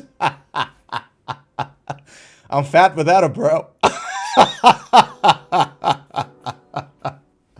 I am fat without it. The thing is, like, yes, it can add to the calories, but to be honest with you, having quit alcohol for 6 years pretty much now, I don't think it made a massive change one way or the other. For me, calorie-wise.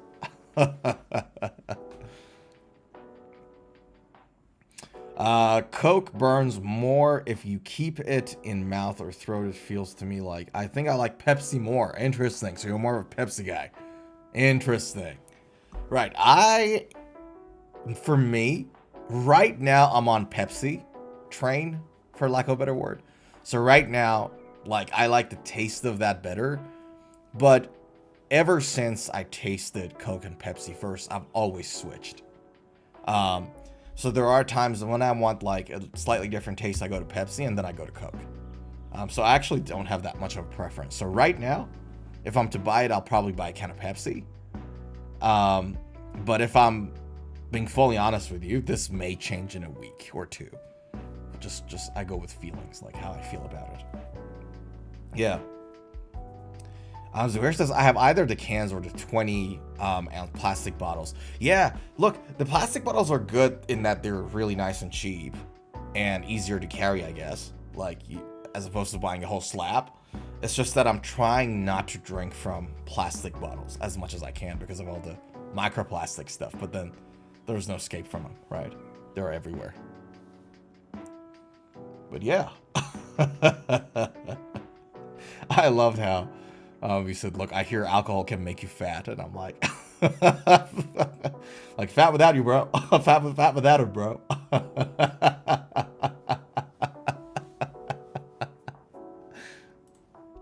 But yeah. My lord. All right. Let us talk about the next item on the docket. I really want to talk about it. Because the next item on the docket, the next guitar, is something that I'm sure it has been done before. I've never seen it done before. So, it was insanely interesting to me. So let's talk about that. Before we go there, Zuhair says, you could be a lot worse. Give yourself credit and be grateful. I am grateful. I don't mind laughing at myself. And everything else. I like a good laugh. Yeah. It's not like you can't fit through a door or get into a car. And skinny jeans look all right. Yeah, look. No, you make me do this, Suhair. I didn't plan to do this. I wanted to go to the next item, but you make me do this. Okay? Check this out. In fact, this is how we're gonna stream for the rest of the stream. That's where we are now. How does that look, guys? This is how we're gonna stream for the rest of the day. That's it. I'm not even moving. Not sharing the screen, no cinematics. That's it. How does that look? Hold on, I can see. I can't see. What is it? Wow, looks good. Nice Converse, like Metallica. Yeah, I like these. I'm a huge fan of Chucks. I love Chucks. I always have. So there you go. In fact, if you guys want a better OnlyFans view, we could do OnlyFans style guitar streams. How does that look, guys? All right, let me see if I can give me my mouse. See, that's the problem with having a belly. Now I can't reach anything. Hold on, let me bring my mouse a little closer, and then we'll stream that way for this item on the block. Hold on. Okay, let's go to the next share string. We have to talk about the next item on the docket. We really should, though. I'll lay back for the one after, but I really think I want to talk about this particular item properly, like a normal human being. So, check this out. Holy smokes. Let's talk about this. So, PRS came up with this new S2 model. Now you might think, oh, well, PRS had S2s before. What's the new thing? Here's what's so special about this guitar. This S2 Special Limited Edition series is made only of reclaimed wood. So pieces of wood that they were used in a structure, a building, a barrel. Do you know what I mean? Old woods that have been used in different things. They got those woods and made this guitar out of. And it's not just any like crap wood in some old building or whatever. It's obviously good tone wood. In fact, high quality tone wood. And I'm going to take you guys through it. And this was so darn interesting to me. I'm not going to lie to you guys. Because in using these woods, you get so many advantages. And I'm going to talk about those in a second.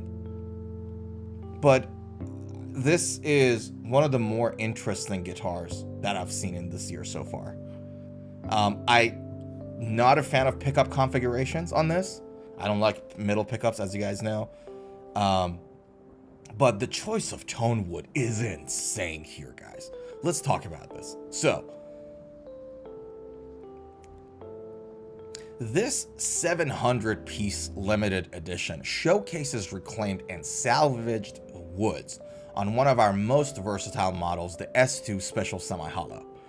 With each top boasting its own character and left as natural as possible, I love it, every instrument is rendered unique. Love that too. That character paired with a wide spectrum of tones, from articulate single coil sparkle to full vintage inspired humbucking warmth, result in a truly special instrument. I genuinely believe this, guys. And look, I know I'm a PRS fan, but hopefully you guys believe me when I say I'm honest about the guitar. So like 2 weeks ago, they had this new Mira model, which I absolutely didn't like. And I honestly told you guys I didn't like. This is so interesting. This guitar is insanely interesting. Again, don't like the pickup config, but it's an interesting guitar. The wood features on this model includes a Piroba Rosa top, a Cuban mahogany neck. Oh, I'll tell you guys why. And Guaribu fretboard. Piroba Rosa, typically used as siding in Brazil, was selected for the top wood.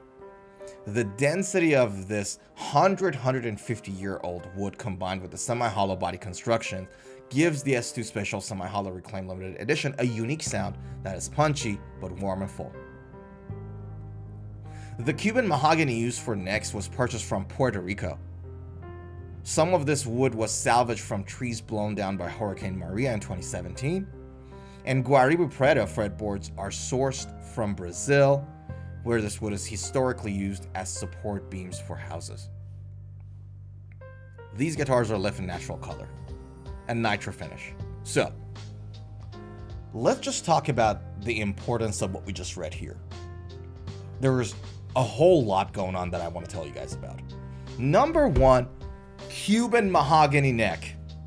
Okay, Cuban mahogany. Guys, when guitar brands... Let me stop the music. I need to really get the message across properly here. When guitar brands talk about mahogany, when they say, oh, this part of the guitar is made out of mahogany, mahogany, mahogany, you keep reading that. None of those are the real true wood that was initially labeled as mahogany.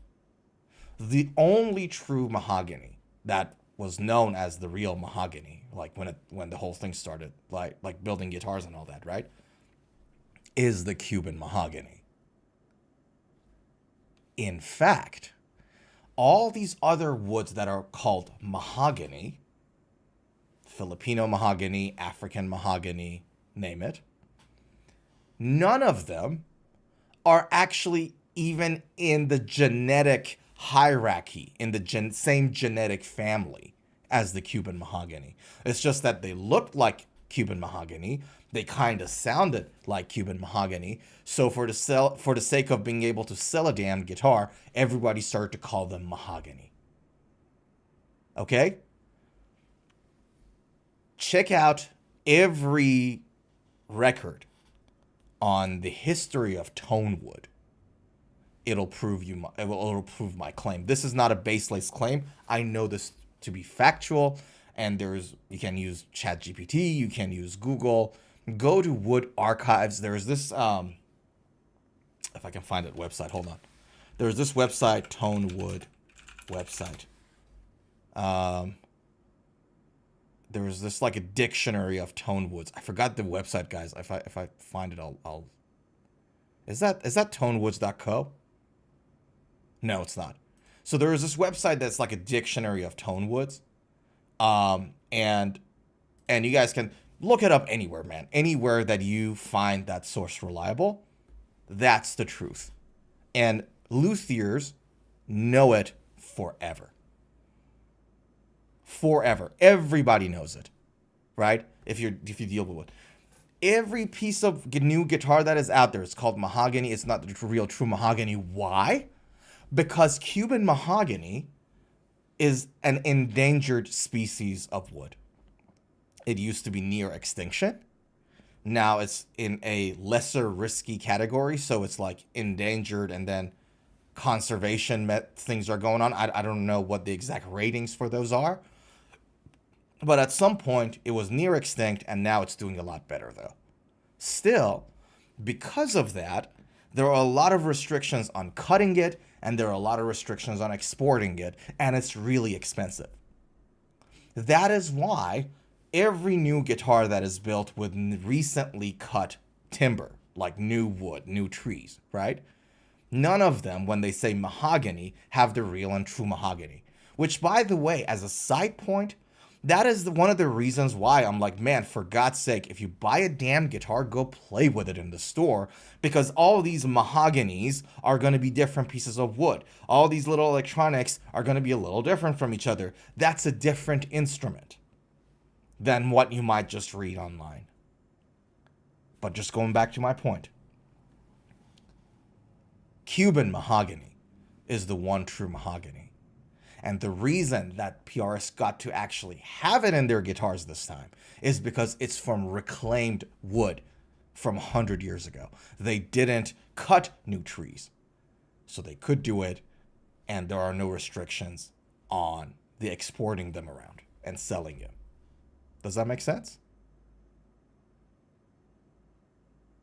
That's the first thing that is so interesting to me.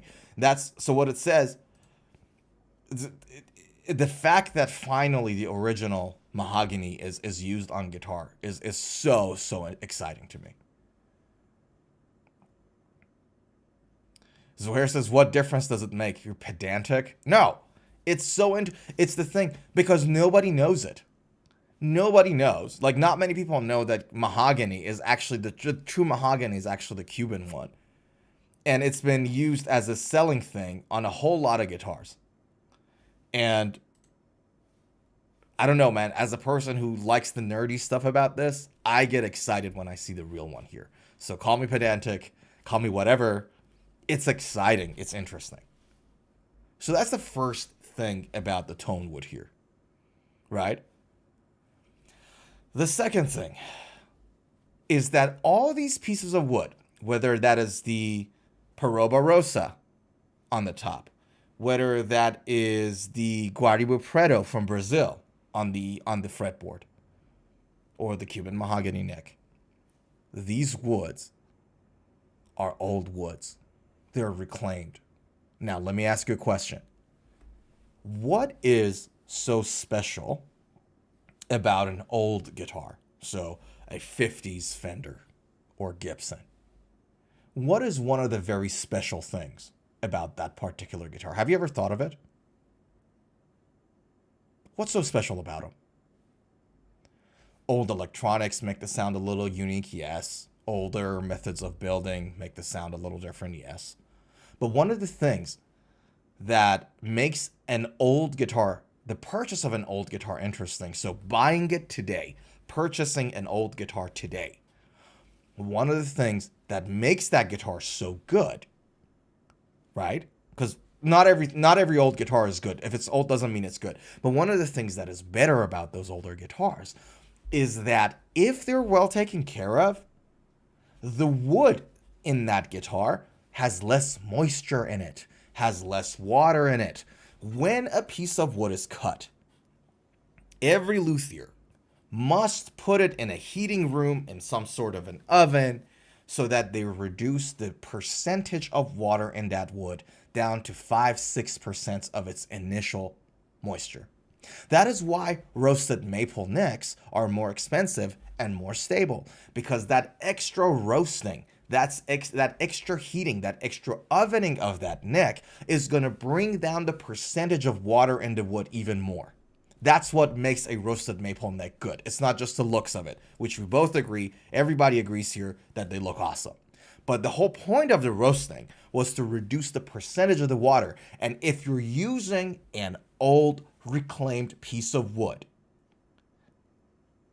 that means that in all likelihood, at least if it's well taken care of, if it's cut properly, not the stuff that they got from Hurricane in 2017, for example. Maybe they might have to oven those a little more. But if that Cuban mahogany bit, for example, if it's picked up from a dry environment, there's a good chance that the water percentage in that wood is already really low. Right? And then that, with the oldness of that wood, is going to give a really nice character to that sound. So that's a second important thing here when it says the density of this 150-year-old wood. Yeah.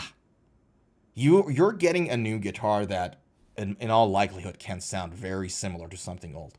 Because the wood is. Right? So it just makes it unique. It really makes the sound nice and unique.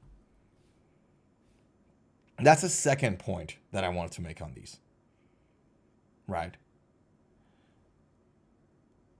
It's so interesting thing to it's unbelievable to me. I'm not gonna lie to you guys. I was so excited when I saw this. If this guitar didn't have this crappy pickup config, I'd be buying one right now. Zuhair says, it's been used by so many people, had so many memories, it lasted long, it's aged so well. Yeah. And it makes the sound better, the oldness. Look, sound is subjective. What I can tell you is that if the percentage of water in that wood is less than usual, it makes the guitar more stable and more resonant. Zuhair says, bro, I have to go. It was nice seeing you tonight. Thanks for checking the picture. May message on IG to collab or something in the future. Sure, dude. Sounds good. Good to see you. Have a good night. I'll talk to you later. So yeah, that's that. By the way, for those who don't know, Guaribu Preto, if I'm not wrong in Portuguese, is black. So, hold on. Guaribu Preto. That's how it looks like when it's cut. Yeah. So interesting choice of wood. It's not something that you usually see. Like this combination is not something that you usually see on any guitar. And PRS did it, and I'm so excited on. Like, yeah. Part of me is thinking maybe I should buy a guitar like one of those and just get rid of the middle pickup or something, or put something nice in there. We'll see. Imagine if it didn't have the middle pickup and it just had like a pair of, you know, the stuff that they put in the McCarty or like 8515s. I don't know. So that is the guitar, and only 700 of these are made. And I thought it's so interesting. So let's check out the sound of it a little bit, shall we? Let me stop the music and let's check out the sound of this baby.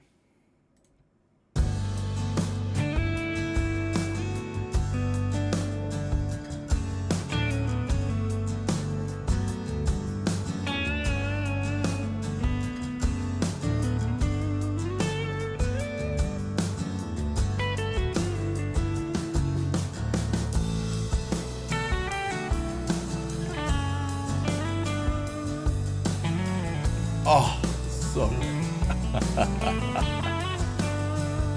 By the way, did you guys notice the dents on this wood already here? This is reclaimed wood. This is so cool, dude. This is really good. The tops are built with Peroba, a very dense Brazilian hardwood often used for barn sidings. They offer a wide variety of grain patterns and color variations, sometimes even pinks and oranges and yellows. And because of the density of the Peroba, we chose to pair that with a semi-hollow body construction. While the back is standard mahogany, the pattern regular neck is constructed from Cuban mahogany salvaged from fallen trees in Puerto Rico following Hurricane Maria in 2017. The fretboards are made from Guaribu Preto. Michael sourced this dark Brazilian hardwood from support beams from old farmhouses. This lumber ranges between 100 to 125 years old. For the rest of the specs, we have PRS Phase 3 locking tuners with wing buttons, a 22 fret neck, 10-inch radius, bird inlays, and a 25-inch scale. And the bridge is the PRS patented tremolo. For the electronics, we have a master volume, a master tone, a 5-way blade switch for pickup selection, and 2 mini toggles which let you independently tap the treble and bass humbuckers for single coil sounds. The pickups are PRS 5815 LT treble and bass pickups, which pair perfectly with the PRS narrow field in the center. Yep. All of these pickups made right here in the Maryland factory. If only it didn't have the middle pickup. Like, I'd be buying. I'm so annoyed right now. Like, I'm so annoyed right now. I'd be buying this guitar if it didn't have that damn middle pickup. I hate middle pickups. I just can't stand them. This is a my lord. Anyways. All right, so let's talk about it. So, let's talk about the specs. So, semi-hollow, Peroba top, mahogany bottom. So, I would expect that if they didn't make this guitar a semi-hollow guitar, it'll be a very heavy guitar, by the way. Because both Peroba and mahogany are pretty dense woods, right? A symmetric bevel top carve, 22 frets, 25-inch scale, Cuban mahogany neckwood. Scarf neck joint, double action truss rod.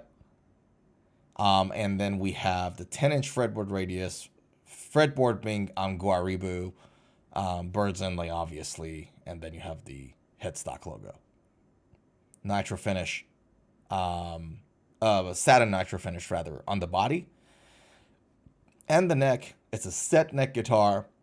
You have the patented PRS tremolo bridge, phase 3 locking tuners. So what's so special about these locking tuners, by the way, these tuners in general, is that the tuning heads are really light. They're made of some sort of a plastic. I don't recall what the name was, but they're really light. They're designed to be light so that they don't dampen the resonance of the neck.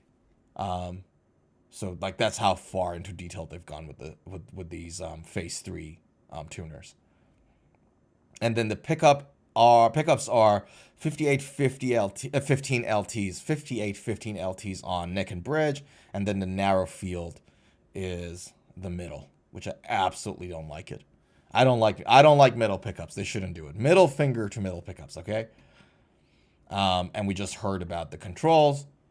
Standard E-tuning out of factory, 1046 strings, and it comes with a premium gig bag. And boy, oh boy. Boy, oh boy, oh boy. I am so excited about this guitar, though. All right, I wonder how much it sells, though. Anyone know how much it goes for right now? Give me a second.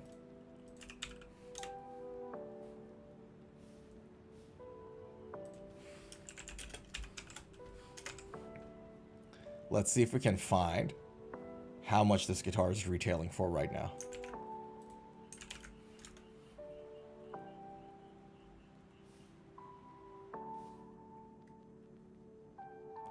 Wow, okay. Check this out. $2,700. Yeah, that's a costly guitar. That's an expensive guitar.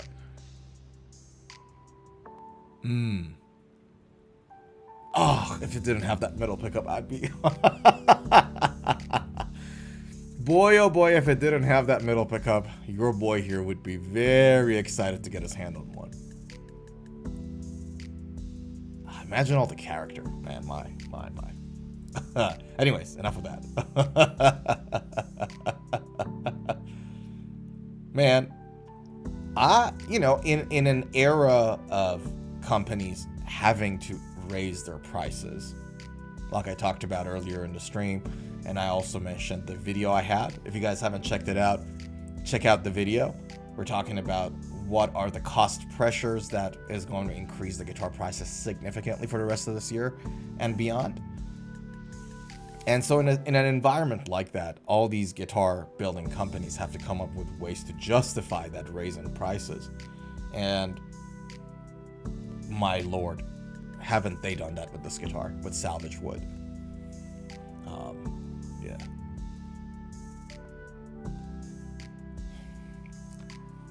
If this pickup can be extremely lowered so that it's almost non-existent, I might consider. Oof. Looks good. Looks good.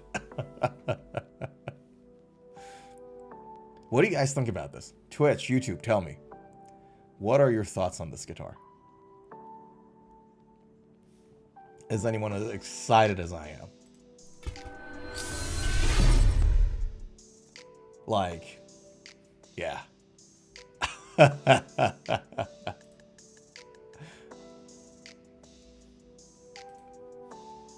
Man. This is the thing, man. You know, a lot of rinse and repeating goes on in the guitar industry. And when these guys do something as innovative as that is really interesting to me. Also, can I say something? It speaks volume to the skill and talent that are accumulated in people in the PRS as a factory. Because, like, these guys are the only guys that I've heard that they talk about, you know what, let's do a challenge. Let's go to Home Depot and build a superb guitar using the stuff that you can buy from Home Depot. You know what I mean? Or, hey, let's just go and find reclaimed wood from Hurricane in 2017 and make it a killer guitar with character. Do you know what I mean? Like, these are great ideas. And And not everybody does that. Everyone's like, oh, let's get the perfect wood, this and that, new stuff. No. Like, if you got the skill, you can make an old wood come alive and sing, and PRS guys are doing it. It's insane, man. It's skill. If only they go through with their challenge, like if literally they just make a vlog or a series of vlogs that they themselves, like just hire a camera guy, hire a camera crew, and go to Home Depot and buy stuff and make that guitar. And then show everybody that it's the skill. It's not like the material or anything or whatever. It's the skill. I'd love to see that. So, there we go. All right. Enough with me being so turned on by the by the guitar.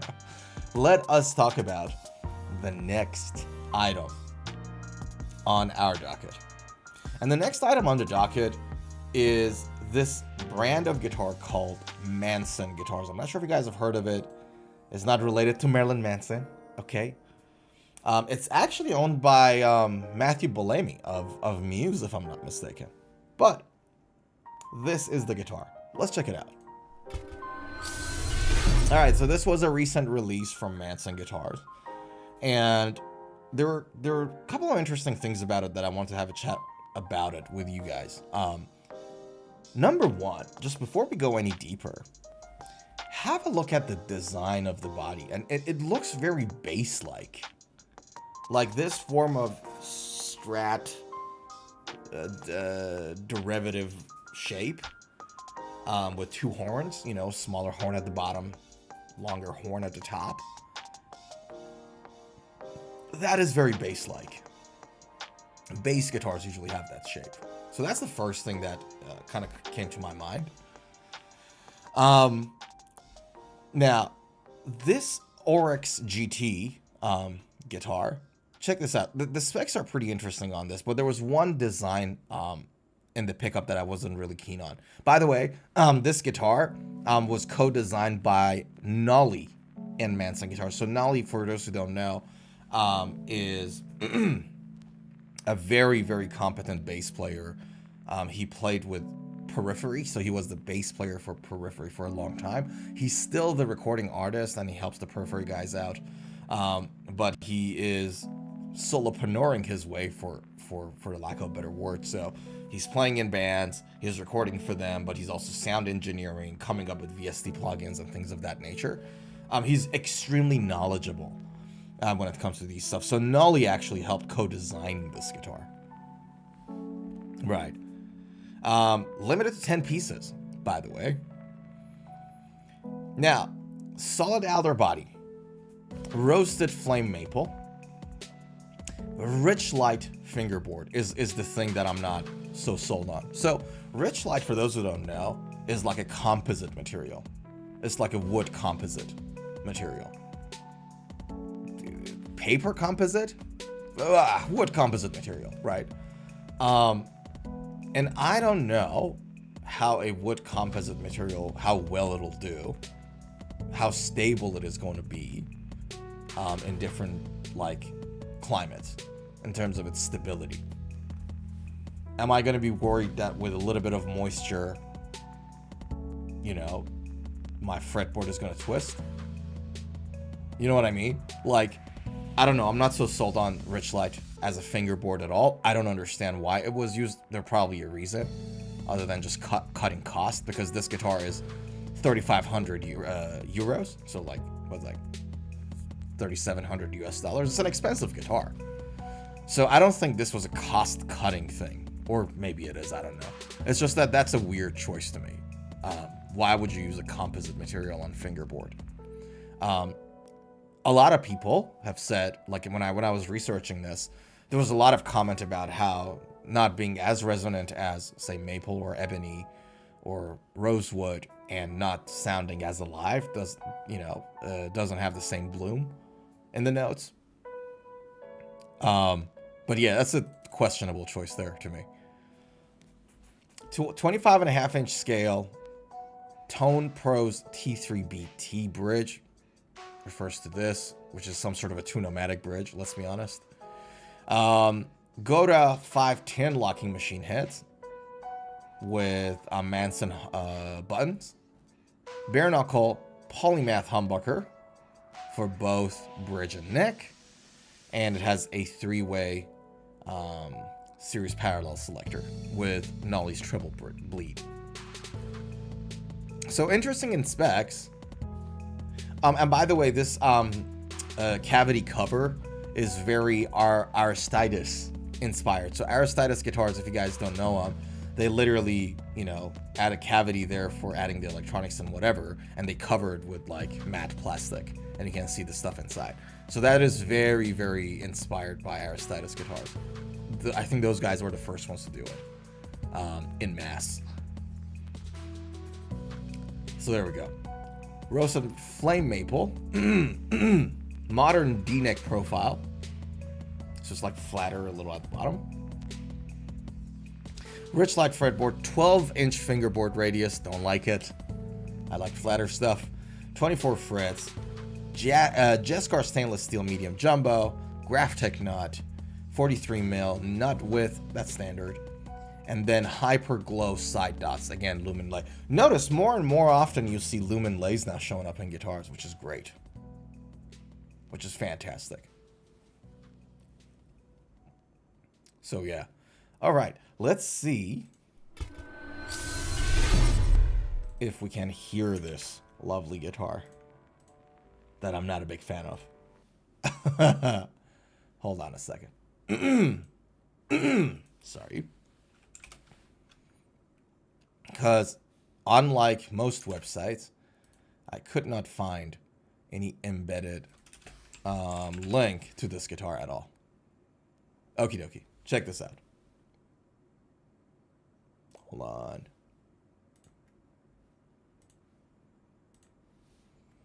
Here we go.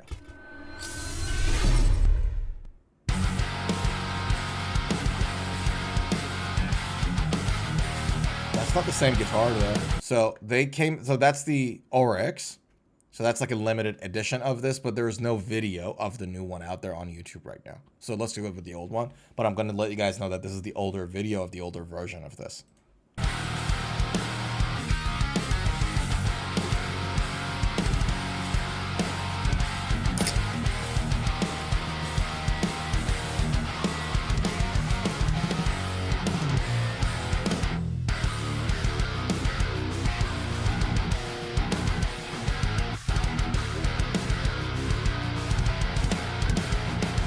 So very periphery style. The only reason I wanted to play it is to show you guys that this is actually a really periphery style kind of a pickup, guitar rather, which is understandable, right? So that's what Nolly really does. But yeah, I thought that was like another interesting guitar that really, really caught my eyes this week, and I thought I wanted to share it with you guys. Yeah. Anywho, boy oh boy.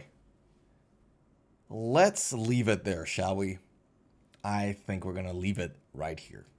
We've gone more than 2 hours. We usually like cap things at 2 hours, but the stream went a little longer, and that's okay. You know, we spend more time together and all that jazz. But with that said, guys, let's call it a day, shall we? Thank you so much for hanging out today.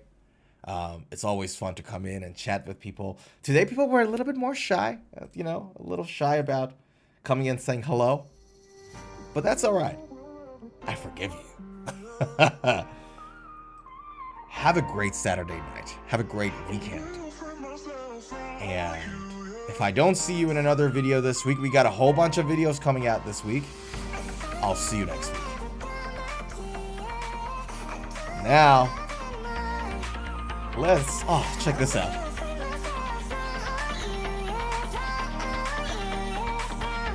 Oh, baby. Yes! Guys, have a great weekend. Be happy. Play your guitar. Have fun.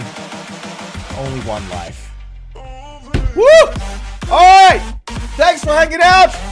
Don't forget to subscribe to the channel if you haven't. And I'll see you in our other videos tomorrow or in our next stream next week.